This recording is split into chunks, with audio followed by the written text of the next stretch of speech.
I'm Tracy E. Gilchrist, and this is Equal Entertainment. With actors and writers on strike, the new Haunted Mansion movie had to get creative for its red carpet premiere. During the strike, actors are not allowed to participate in project promotions or events. As a result, Disney pulled in Disneyland characters dressed in costume to walk the red carpet. Mickey, Minnie, Cruella de Vil all posed for photos. Director Justin Simien was the only member of the project to attend the premiere. Taylor Swift is certainly living in her era's era, all while cementing herself as a musical icon. According to Billboard, Speak Now, Taylor's version is the pop star's 12th album to reach #1. That's the most by any female artist ever. The previous record holder was Barbra Streisand, who had 11.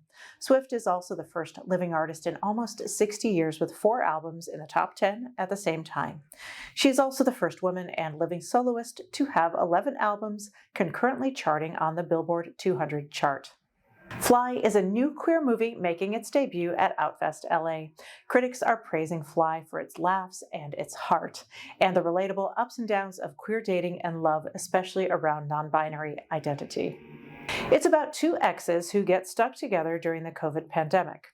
On top of that, they haven't seen each other for 5 years prior to the quarantine, and things have changed for both of them. These are ex-boyfriends who end up kind of stuck together, but I think that it also it speaks to this very queer phenomenon. I don't know that opposite sex couples have this happen very often, where you remaining friends with one's exes, and I think it's a part of chosen family. And I wonder, would you talk a little bit about that piece of the film? Well, this is exactly one of the reasons that we decided to have this relationship between these 2 characters be of ex-lovers. I remember when Trent and I got the idea of writing the movie, he was like, oh my God, we should write a movie about these 2 guys that just met and they have to be, stuck together. I was like, well, but what if they just met their exes and they have to figure it out, their story and their luggage together? I feel like that's a more interesting film. Because also we wanted to cement and kind of showcase exactly what you're saying, that in the queer community we suffer so much from isolation, from rejection from our families and our parents, and usually our ex-lovers or our ex-relationships are those people that are pillars in who we are, and people that we share years, and they're basically family. And with this movie, we wanted to show that when the world goes, the world's ending, or we go into this very life-changing experiences, we have to have each other. We have to have each other because we're family. Yeah. Would you talk about how the film touches on not just on non-binary identity, but on your character not really being terribly accepting of it or understanding in the beginning, and that's an important conversation to have. Yeah, I think it's something that we collectively as a society are going through. Raph's character says it in the movie, like, I don't fit in a box. Mm-hmm. I think that with words, with language, we like to identify things so that we can understand them. But not everything is black and white. There's nuance, things exist in gray, and there's all colors of the spectrum. And so I think that Max's character is coming to not just hear that, but he's also seeing that, and it's starting to make sense to him. And I think that that's something that we're all starting to realize, that things don't just so neatly always fit inside these lines, and there's validity to that feeling of identity. The Apple TV Plus series, The Crowded Room, shows the true complexities of mental health and trauma. And actor Sasha Lane says the psychological drama is full of twists and mysteries, all while staying true to those core themes.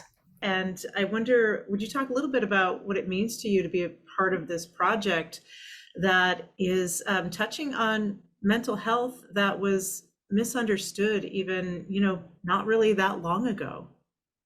I mean, it's an honor.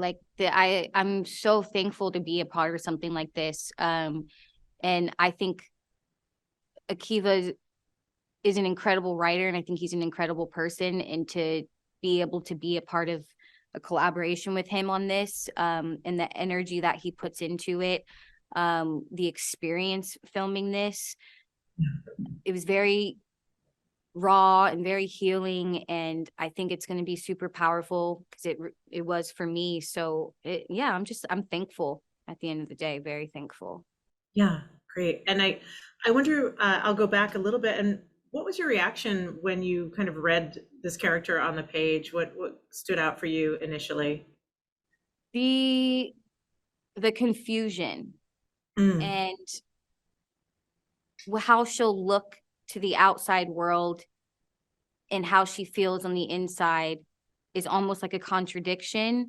And I think the heart of it is confusion, because she doesn't even know why she's reacting the way she is, why she is the way she is, why she does this and that. One moment she's hot, one moment she's cold. That to me, I think, is something, one, very fun to play, but that I also have a lot of empathy for, because it's complication, but also it's grounded. It's so simple of like, I don't know. You tell me. Yeah. Well, also back to a little bit more serious.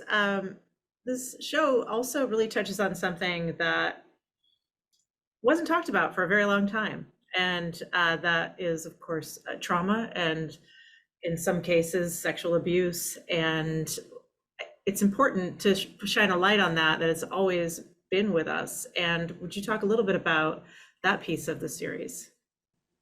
I think trauma is something that people really forget exists in a way. And it's almost like, to even talk about it it's kind of like, oh, you have trauma, where I have trauma. It's like, okay, well, your biggest thing that's ever happened to you in life could be so small in your head or to someone else, that if you hear someone's story or they tell you some information and you're like, that's nothing, I've been through this, it doesn't matter, because it's trauma. Ultimately, it's trauma for that individual to the next, and it's always going to look different. People are going to react differently to it. People are going to heal differently through it. People, I just think that it's something that we have to acknowledge more, that does exist, and it's as real and as deep to that person as yours is to yourself. Yeah. So that's a huge deal. Something else I find kind of interesting about the series, and I haven't seen a lot of this, especially in a period piece set in the 70s. But there are queer characters, and I think it's especially now important to show that queer characters have been, or queer people have been around forever, through every period of time. And I wonder if you would talk a little bit about what it means to you to be a part of a project that is also shining a light on that community or the existence. I think for this, I feel like more of the focus, I don't really know how to answer that, because I feel like it's quite a small piece, to be honest, in this, because it really is more down to do with expression and finding oneself in almost like this natural animalistic thing of like, how do I release this? How do I'm craving connection, and I'm craving freedom and peace and just movement in general. So I don't really think it's so heavily focused on that, and more so just to do with like, people are so different at all times and continuing to grow and learn themselves, and just individuals. And being an individual means that you will never fully have the full picture, because that person might never fully know their full picture at the same time. I really just wanted to kind of touch on that scene in the bar. It felt so real watching it, so authentic. Would you talk a little bit about shooting that? That took a few days to do, I think. And there were so many different layers to it, so many different like moving pieces. I guess the one thing I can say for that is I'm very thankful that I felt safe and that there was a lot of support. amongst the cast, the crew. There was a lot of like camaraderie through that. And I don't think that I would have been able to do it and feel good about it without so much support and so much kind of just safety. You can watch the Advocate channel live by downloading our app in the Apple or Google Play Store. You can also subscribe to our YouTube channel. For the Advocate channel, I'm Tracy E. Gilchrist, and thank you for watching.